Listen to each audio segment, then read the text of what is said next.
Ok, aujourd'hui il faut que je vous présente, que je vous parle d'un objet que je veux posséder depuis des années. Je sais pas pourquoi je passe pas à l'action et que je l'ai pas acheté plus tôt, mais bref, je l'ai enfin aujourd'hui, je suis tellement content. C'est un objet extrêmement satisfaisant, extrêmement mystérieux.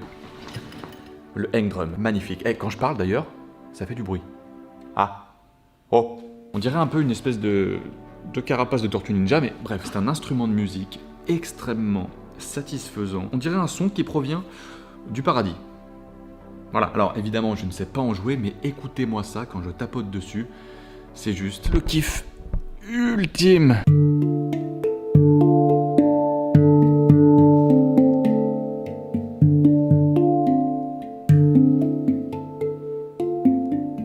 J'adore tellement, c'est incroyable ce truc.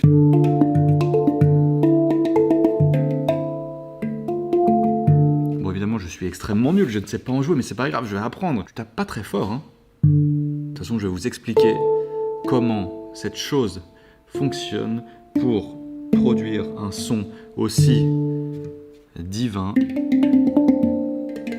Ok, comme je vous le disais, ça faisait longtemps que je voulais vraiment me procurer un hang drum, et en fait je suis passé à l'action parce que j'ai vu, alors l'histoire est bête, hein. J'ai vu une story Instagram de Big Flo, qui lui aussi a priori était un petit peu fasciné par cet instrument, et j'ai vu qu'il s'en est procuré un, et je me suis dit, ok vas-y, tu sais quoi, lâche-toi Nozman, prends-en un aussi, y a pas de raison, hein. Et voilà, une semaine plus tard je me retrouve avec cette carapace de tortue ninja, mais...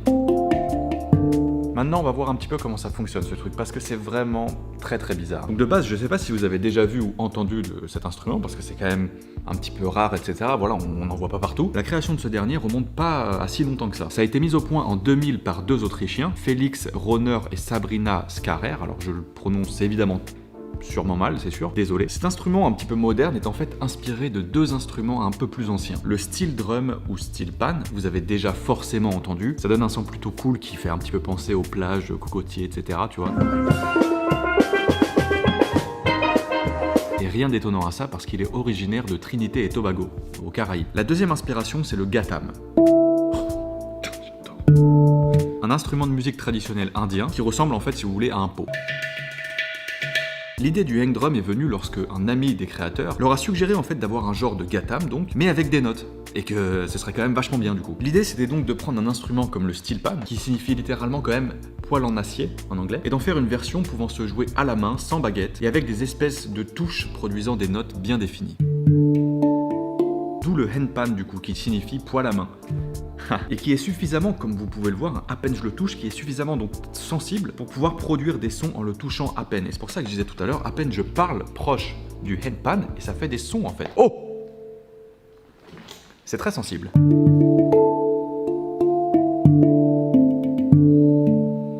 Je sais pas vous, mais personnellement, cet instrument, quand j'écoute des gens en jouer, ça m'endort, mais instantanément, ça me relaxe, c'est fou. C'est absolument magnifique. Alors vous en doutez, sa conception demande une précision extrême. Hein. Quand il le fabrique, il rigole pas du tout. Cette espèce de caisse de résonance en métal est en fait constituée, comme vous pouvez le voir là, de deux parties. La partie supérieure, donc où se trouvent toutes les notes, est surmontée d'une partie centrale, où se trouve donc la note centrale, qui s'appelle le ding. Même s'il fait pas vraiment ding en fait, il fait plus... ding, bang, ding. Et la partie inférieure, en acier plus épais donc, est percée comme vous pouvez le voir d'une ouverture. Ça s'appelle le gu. Ça c'est le gu. Je mets ma main dans le gu. Oula, c'est bizarre. Ces deux disques sont rassemblés par une colle super forte et formant ce qu'on appelle le handpan. Est-ce que vous trouvez l'objet, l'instrument joli déjà? Hein, je vous le demande. C'est gros, ok, mais... Voilà, quoi. Le problème, c'est qu'ils ont arrêté d'en produire en 2014. Ils voulaient pas en fait que leur création connaisse le succès, et donc ils ont arrêté d'en produire face à une demande de plus en plus importante. Pourquoi pas, c'est bizarre, mais c'est leur choix. Du coup, comme le hang n'était produit que par leur entreprise, Panart, maintenant c'est très dur de se procurer un véritable hang. Et d'autres entreprises ont commencé à en fabriquer sous d'autres appellations, comme le handpan, vu que le nom hang était déposé. C'est un peu compliqué, mais bon bref. Celui-là, du coup, c'est un handpan. Forcément. C'est pas un hang original. En même temps, les véritables hang, tu vois, faits par l'entreprise Panart, ils coûtent plus de 7000 € sur eBay, donc ça va, merci. C'est pas vraiment donné, on va dire. Mais revenons-en maintenant à son fonctionnement. Comment ça marche? Chacune des aspérités présentes sur la surface de l'instrument produit une note, comme vous l'avez vu.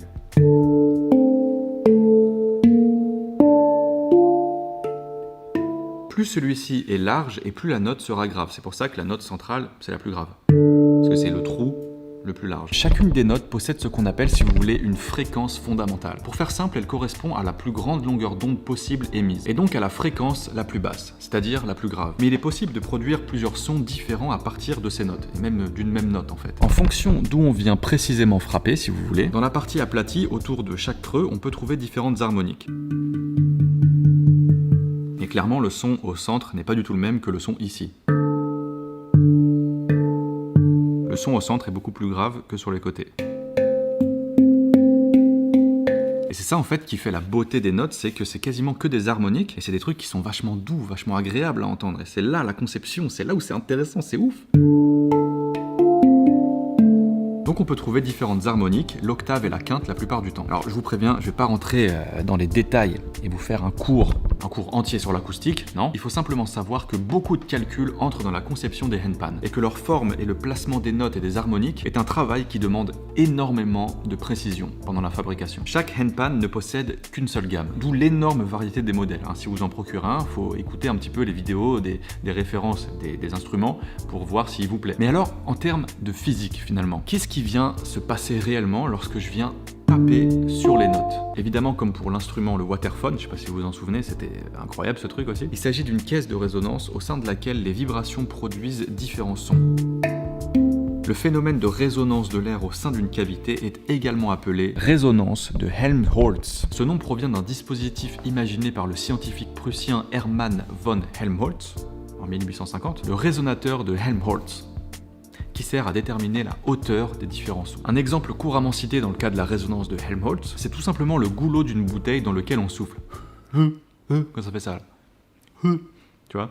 Du coup, ce son qui est produit comme ça, là, comment ça se passe? En soufflant dans la bouteille vide, mon souffle va former un genre de bouchon invisible, faisant augmenter la pression au sein du récipient. Il va alors se produire un effet ressort, et la diminution de la pression va amener l'air à ressortir de la bouteille. La pression de l'air extérieur à la bouteille se trouvant alors plus forte que celle à l'intérieur, l'air sera à nouveau poussé dans le récipient, et ainsi de suite. Le truc, c'est que ce cycle se produit à une fréquence constante, qu'on appelle alors fréquence de résonance, ou fréquence de Helmholtz. En soufflant continuellement dans le goulot d'une bouteille, la fréquence d'entrée et de sortie de l'air au sein de celle-ci demeure constante, et permet donc de produire un son continu causé par les vibrations produites, le fameux encore une fois. Il y a assez peu d'instruments qui tirent parti de la résonance de Helmholtz. On y trouve notamment l'ocarina, que vous connaissez sûrement, mais aussi le fameux handpan. Cette résonance dépend non seulement du volume du récipient, mais aussi de la longueur du tube qui constitue l'ouverture de ce récipient. Alors vu comme ça, le handpan ne ressemble pourtant pas vraiment à une bouteille, Mais je vous ai pourtant parlé d'un truc tout à l'heure, le gu.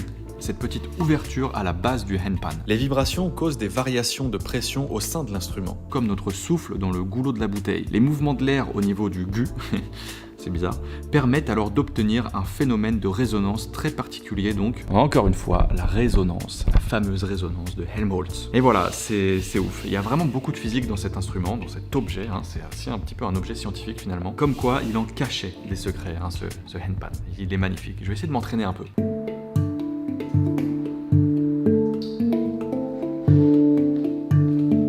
Attends, j'ai entendu ça depuis Toulouse là. Ah ouais. Tu l'as vu? En fait, je sais pas du tout comment réagir. Salut les amis, c'est Big Flo. Voilà, On sait pas quoi faire comme entrée. Écoute, ça joue pas très bien. Non, vrai. ça joue terriblement mal. Sans manquer de respect. Non, mais c'est quoi? Bon, je l'ai dit dans l'intro, j'ai vu ta petite story, et moi ça fait des années que je veux un truc comme ça. Moi j'ai vécu la même chose.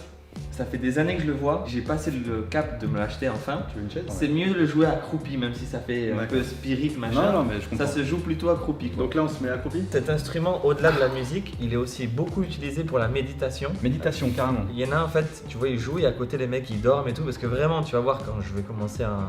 C'est toi quand on joue, on n'est pas trop dans la méditation. Non, on est plus dans un enfer assez palpable.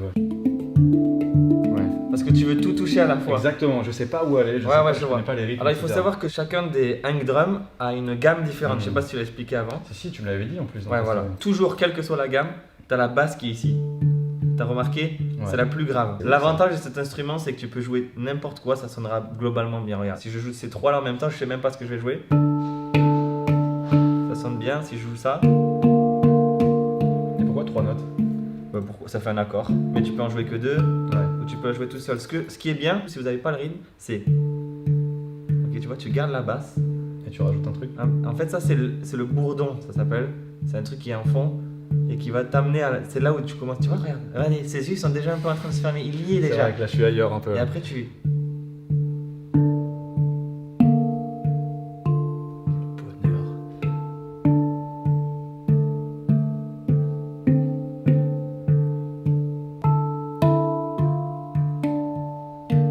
Et vous voyez, C'est hein, un plaisir, je sais hein. que devant vous, je sais pas comment ça sonne, mais on y est déjà. Ah non, c'est un Bon, plaisir. ça, c'est le niveau 1. Et après, tu peux- quand tu deviens bon, tu peux faire des.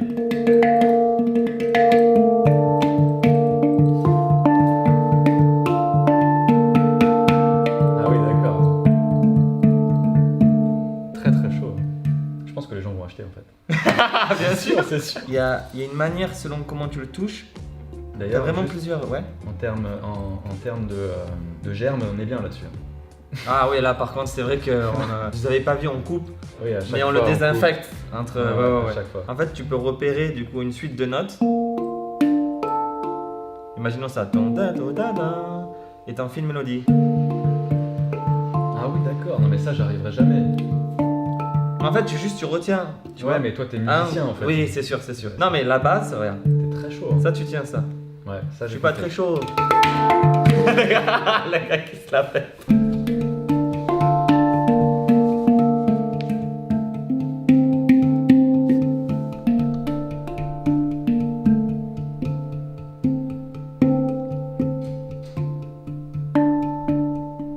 Quel plaisir. Au-delà du côté où on se moque un peu du côté mystique, Oui, oui. moi, je me suis retrouvé, écoutez-moi bien, tout seul chez moi, à 2h du mat, en train de faire. Parce qu'en fait, je te jure, moi qui calme. suis un mec hyper actif et tout, vous le savez, ça me calme quoi, vraiment ça me canalise. Alors vas-y, prends ma place. La place du gourou en fait. Je tiens la fleur sacrée du savoir. Non, tu vois, tu recommences. Ah ouais, je sais, j'écoute juste un peu où sont les notes. D'accord. Question. Ouais. Toi, t'aimes bien Pokémon, pas vrai? Oui, ah oui. Si je te demandais de refaire la musique de l'avant-ville, tu y arriverais? Et non, peut-être que tu peux le faire la musique de l'avant-ville, mais s'il y a les notes de l'avant-ville dessus, tu vois ce que je veux dire? Ouais, carrément. Donc ça, c'est le problème de cet instrument, je vous le dis. Il n'y a pas beaucoup de notes Il y a quoi. pas beaucoup de notes. Il y en a combien là? 7. Sachant que celle-là et celle-là, c'est les mêmes. C'est juste l'octave qui change. Alors ça, je sais pas, absolument pas. Tu vois pas, c'est la même? C'est la même note, mais pas à la même hauteur. Essaye. Toi, c'est quoi ta main forte? Oui, pardon, dis-moi.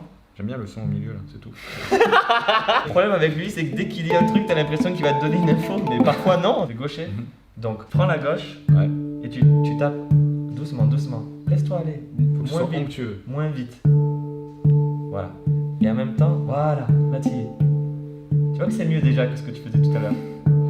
En fait, faut pas chercher à faire compliqué directement. Moi, il y a des vrais. Je te jure que des fois, ça me répare l'âme quand ça revient sur certaines notes.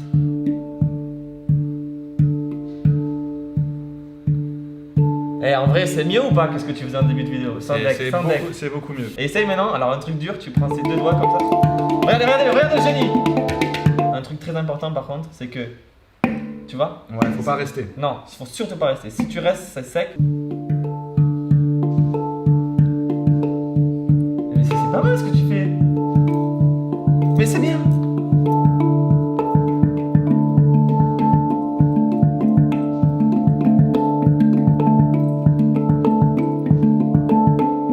Il a ressenti du plaisir. En Ah, vrai, là, en vrai. T'es déjà en train d'imaginer Non, notre c'était pas tournée mal. mondiale. Non, on fait un groupe. Ouais. Il y a des similitudes avec le tam-tam un peu ou... Alors.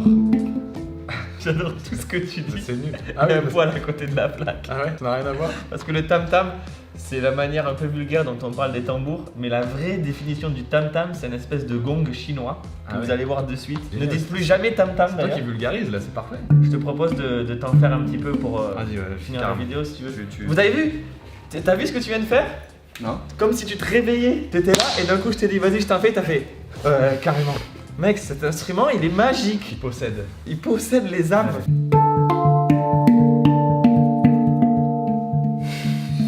T'as kiffé ça? Il est habité. Je pense qu'il y a un esprit par Engdrum. Peut-être que tu réveilles quand tu le tapotes.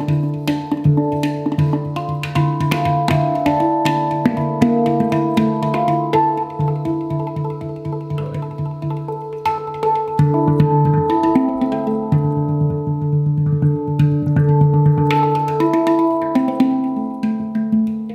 Mec, t'es vraiment chaud.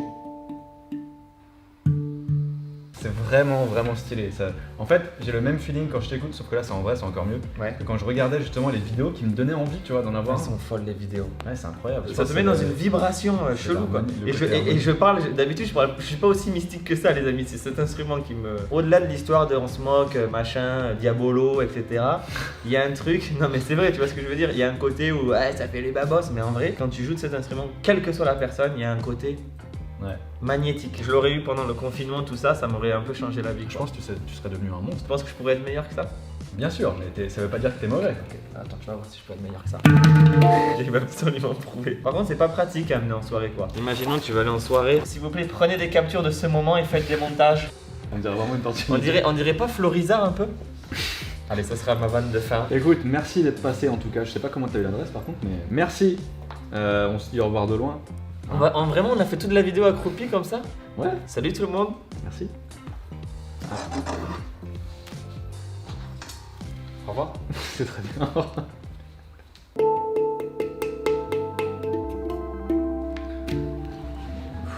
Je suis très content de l'avoir, enfin. J'espère que vous avez apprécié, n'hésitez pas à partager la vidéo si ça vous a plu comme d'habitude, hein. N'hésitez pas à mettre le petit pouce en l'air. Et quant à moi, je vous dis comme d'habitude, à très bientôt, à la prochaine, car la science n'attend pas. Ciao.